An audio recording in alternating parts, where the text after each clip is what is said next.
It's not a nice day, and I am going to take my camera. I'm going to do a factory reset, and I'm going to go out for a walk and see what default settings will give me with Jitters. English, tap to adjust the zoom, tap to adjust that. So I'm going to be in 1080p, 30 frames per second, RS. Nothing else is going to be set. The field of view is going to be wide, priority and low light off, and the image quality is in on, and Pro is off. This is all default setting, factory reset. Let's go for a walk.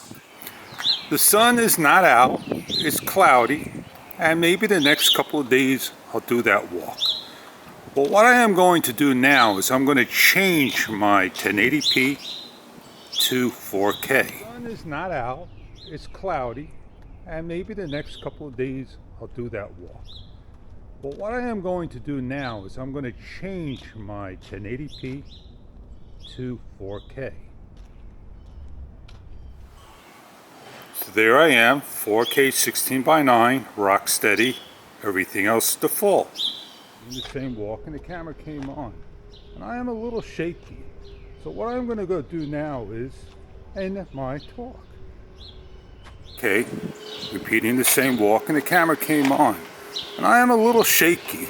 So what I'm going to go do now is end my talk.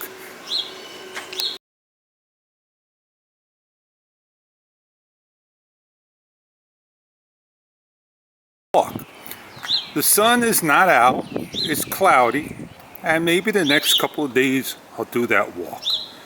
But what I am going to do now is I'm going to change my 1080p to 4K. Well, I know cropping will happen, that's for sure. But when I start to walk real slow, will I jitter in the dark? That's the question. I'm not walking fast, I'm walking the same slow speed. And I got that square that's hunting for me. So I am going to turn image stabilization off.